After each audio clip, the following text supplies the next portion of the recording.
രണ്ടാം പിണറായി സർക്കാരിന്റെ അഞ്ചാമത്തെയും അവസാനത്തെയും സമ്പൂർണ്ണ ബജറ്റ് ധനമന്ത്രി അവതരിപ്പിച്ചു. മുൻ ബജറ്റുകളിൽ ഇടുക്കി പാക്കേജിനെ കുറിച്ച് പരാമർശങ്ങൾ ഉണ്ടായിരുന്നുവെങ്കിലും ഇത്തവണ അതുണ്ടായിട്ടില്ല. വിരലിനാവുന്ന ഇടങ്ങളിൽ മാത്രമാണ് ഇടുക്കിയെക്കുറിച്ച് പരാമർശിച്ചത്. ചെറുതോണിയിൽ KSRTC ഡിപ്പോ, എയർ സ്ട്രിപ്പ് വികസനത്തിന് ഇടുക്കി ഉൾപ്പെടെ 3 ജില്ലകൾക്കായി 2 കോടി, നാടുകാണി പവലിയൻ, ചിത്രപുരം ITI കെട്ടിടം, ജില്ലാ ആസ്ഥാന ഗവൺമെന്റ് കെയർ ഹോം എന്നിവ മാത്രമാണ് ജില്ലയ്ക്കായി നേരിട്ട് പരാമർശിച്ചത്. കേരള ജനതയ്ക്ക് വലിയ ആശ്വാസം തോന്നുന്ന ഒരു സന്തോഷ വാർത്ത പറഞ്ഞുകൊണ്ടാണ് 2025-26 വർഷത്തെ സംസ്ഥാന ബജറ്റ് പ്രസംഗം ആരംഭിക്കുന്നത്.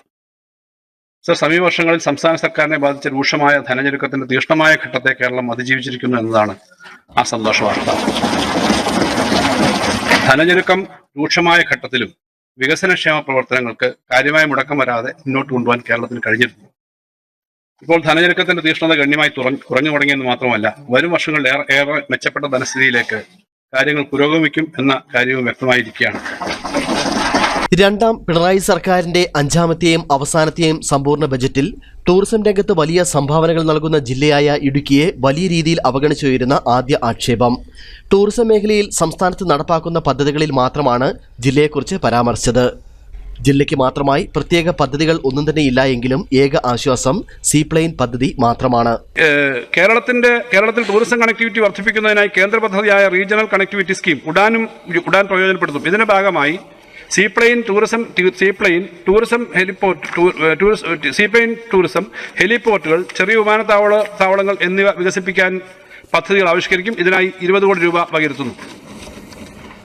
ഇന്ത്യയെ ഒരു കളിപ്പാട്ട നിർമ്മാണ ഹബ്ബായി മാറ്റുമെന്ന കേന്ദ്ര ബജറ്റ് പ്രഖ്യാപനത്തിന് തുടർച്ചയായി കേരളത്തിലെ സൂക്ഷ്മ, ചെറുകിട, ഇടത്തരം സംരംഭങ്ങൾ, കുടുംബശ്രീ എന്നിവയെ സംയോജിപ്പിച്ച് പ്രാദേശികമായി കളിപ്പാട്ട ഉൽപ്പാദനത്തിന് പദ്ധതികൾ ആവിഷ്കരിക്കും. ഇതിനായിട്ട് 5 കോടി രൂപ വകയിരുത്തുന്നു. ജില്ലയ്ക്കായുള്ള മറ്റ് പ്രഖ്യാപനങ്ങൾ ഇവയാണ്.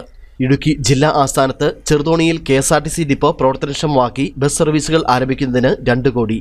ഇടുക്കി ഉൾപ്പെടെ 3 ജില്ലകൾക്ക് 1.5 കോടി രൂപ എയർ സ്ട്രിപ്പിനായി വകയിരുത്തിയിട്ടുണ്ട്. Idukki Moolamattam Nadukani pavilion cable car പദ്ധതി നടപ്പിലാക്കുന്നതിന് 3 കോടി.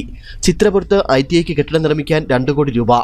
ഇടുക്കി ജില്ലയിൽ കുട്ടികൾക്കുള്ള ഗവൺമെന്റ് കെയർ ഹോം സ്ഥാപിക്കാൻ 3 കോടി രൂപ വകയിരുത്തി.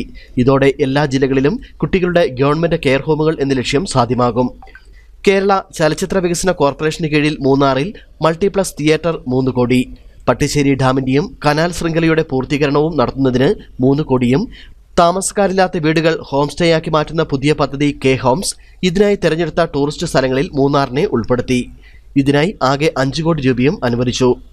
ആരോഗ്യരംഗത്ത് ഇടുക്കി മെഡിക്കൽ കോളേജിനെയോ ജില്ലാ ആശുപത്രിയായി നെടുങ്കണ്ടം താലൂക്ക് ആശുപത്രിയെക്കുറിച്ചും ഉടുമ്പൻചോല ആയുർവേദ മെഡിക്കൽ കോളേജിനെക്കുറിച്ച് യാതൊരുവിധ പരാമർശവും ബജറ്റിൽ ഉണ്ടായില്ല. സുഗന്ധവ്യഞ്ജന വിള വികസന പദ്ധതിക്കായുള്ള വകയിരുത്തൽ 4.60 കോടി രൂപയിൽ നിന്നും 7.60 കോടി രൂപയായി വർദ്ധിപ്പിച്ചു.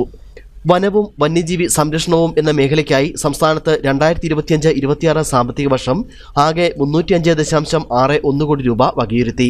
ടൂറിസം മേഖലയ്ക്കാകെ 385.02 കോടി രൂപ വകയിരുത്തി. സംസ്ഥാനത്തെ വിവിധ ടൂറിസം കേന്ദ്രങ്ങളിൽ ശുചിമുറികൾ സ്ഥാപിക്കാനും നിലവിലുള്ളവ അറ്റകുറ്റപ്പണികൾ നടത്താനും 2 കോടി രൂപ അനുവദിച്ചു. ജില്ലയ്ക്ക് കാര്യമായ പ്രയോജനം ബജറ്റിൽ ലഭിച്ചില്ലെന്നാണ് പൊതുവിലയിരുത്തൽ.